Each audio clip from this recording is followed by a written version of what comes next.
Sapagkat ang kabayaran ng kasalanan ay kamatayan, which is for the wages of sin is death. But the gift of God is eternal life through Jesus Christ. So, datapwat ang kaloob na walang bayad ng Diyos ay buhay na walang hanggan kay Kristo Jesus sa Panginoon natin. So, di ba, tuwing birthday or Christmas, meron tayong natatanggap regalo, di ba? So, ang regalo ni God sa atin si Jesus. Si Jesus ang namatay sa cross, di ba? Na-bury siya. After 3 days, ano nangyari sa kanya? Nabuhay ulit, di ba? Yeah, para sa atin yun. Ngayon, ang kulang na lang na kailangan tanggapin yung regalo. Ano ba? Birthday niyo po, this coming Sunday. Kung may gusto magbigay ng regalo sa'yo, pag hindi niyo tinanggap, wala sa'yo yung regalo, right? For Christmas, Mama E, if I have a Christmas gift for you, at let's say ayaw niyo tanggapin or hindi niyo tinanggap, wala sa iyo yung regalo, right? So si Jesus, ang regalo niya sa atin is eternal life sa langit, buhay na walang hanggan. So ang kailangan lang natin gawin, we just realize na hindi natin kaya pumunta sa langit mag-isa, and we have to kailangan tanggapin na siya lang pwede magligtas sa atin.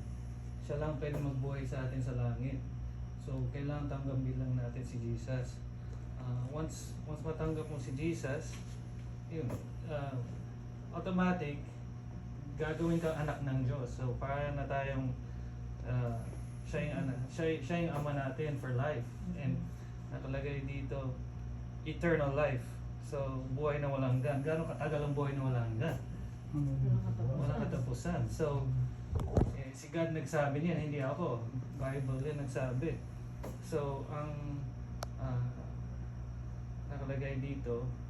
So anong kailangan paano pagtanggap sa regalo na yan, eternal life? Nakalagay dito.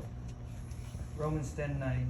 Sapagkat kung ipahayag mo ang inyong bibig si Jesus na Panginoon, ang samanpalatayat ka sa iyong puso na binuhay siyang maguli ng Diyos sa mga patay, ay maliligtas ka. If you confess with your mouth the Lord Jesus and you believe in your heart that God raised you from the dead, you shall be saved. You will be saved. It didn't say, baka maligtas ka. He said, you will. So, ibig sabihin, sigurado yun.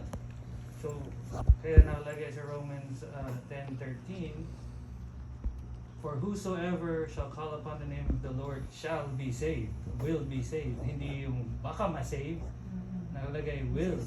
So sa Tagalog, sapagkat ang lahat ng nagsisitawag sa pangalan ng Panginoon ay maliligtas. Hindi niya sinabi lahat ng Baptist matatanggap ko. Lahat ng taong Filipino, lahat ng puti. He said whosoever, so that's anybody. So that means you, homeboy, pwede mo din tanggapin si Jesus. So yan na lang ang kailangan isigurado niya, na you realize na ikaw lang, ang Diyos lang pwede magligtas sa atin, hindi yung sarili natin. Right? Tapos ma-realize natin na si Jesus lang ang pwede magligtas sa atin. Okay, so do you wanna just tanggapin niyo ulit si Jesus sa bilang tagapagligtas niyo, para sigurado na kahit anong mangyari sa mundo natin dito, diretso ka sa langit.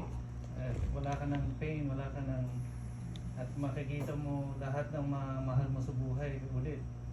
Okay? Because we never know kung anong mga days natin, so mas maganda yung sigurado. Okay? So I know you're having a hard time talking, but I'll help you say this prayer na pagtanggap. Okay? Okay. So just repeat after me in your heart or sa isip nyo, even if you can't say it clearly. Lord Jesus, just repeat after me. Just make sure you mean it in your heart at the best way you can, okay? Lord Jesus, inaamin ko na ako ay isang makasalanan. Humihingi ako ng tawad sa lahat ng aking mga kasalanan. Naniniwala ako na namatay ka sa krus para sa akin. para sa akin. At nabuhay kang muli. Nabuhay Nabuhay pa kang rin. muli. Yes. Nabuhay pa rin.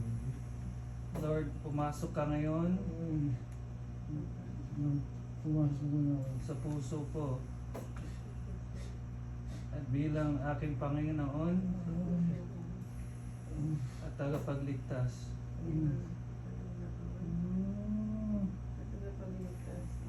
At dalhin mo pa ako sa langit. Sabihin mo po. Sa langit. Pag ako kinuha niyo. Pag ako kinuha niyo po. Isa po. Thank you, Lord. In Jesus' name. Amen. Yes, me. Amen. Amen. Nice, homeboy. Thank you. Congratulations. Thank you. Si Jesus na ang Bahala. si Jesus na nasa puso niya for life. Sabi niya, sa langit pa kayo, that's His promise, okay? So you're gonna see all of us there too. Okay? Makikita niyo si God. Salamat. Yes, sir. Jesus loves you. All of us love you, okay? Thank you. So sa tandaan niyo, sabi niya buhay na walang hanggan yan. So kahit Doon tayo magkikita. Ayun. okay, Ay. Hindi. Sige ba ang pumunta sa bahay? kailangan yung magdaan niya. Ba't ayaw niya ako umiyak dito sa bahay? Kasi mahihirapan, maraming ano. Maraming ano.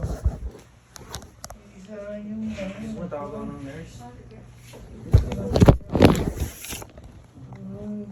Gusto niya ano eh, sa banyo. Ang bubuko ko yan.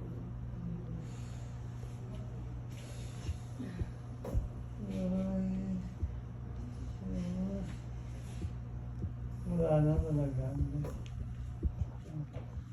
Wala. Kasi, Okay na. pero hindi ka pa rin kakain. Kaya nga, isa ba kayo na?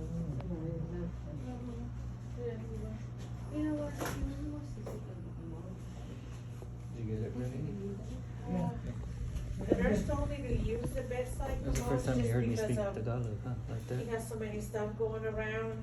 Well, not just this? Yeah, I'll have Office? to unhook you from the NG2. Yeah. No, she can help me. The YouTube? Ah, you mean, you have to unhook everything here? Call Andrew Frederick. Yeah. I don't know. You got a number 2? Or you got a P? Two. Both. Both? Hey, you busy? Yeah. Okay. So he was asking 11, he can actually go to the bathroom. He wants to sit on the commode. He wants to sit on the commode. He can't be on the commode, but we're not one of them right now. Yeah, he just said that we're gonna have to use a bedside commode, just for now. Okay? I can come in and talk, Yeah, okay. alright? So I'm just gonna bring the bedside commode, okay? I'm sorry. Okay, wala na ako nagawa niya. Ayaw Mhm. niya. Ah, hindi daw pwede. Kasi napakarami. Why? Why? Why? So you keep asking why. Because he's connected to all this right now, and we don't want him to get weak while he's walking to the bathroom, and then he has an NG2. So we're just trying to prevent any, just to be on the safe side. Yeah, I'm gonna, Okay. is that okay? Okay.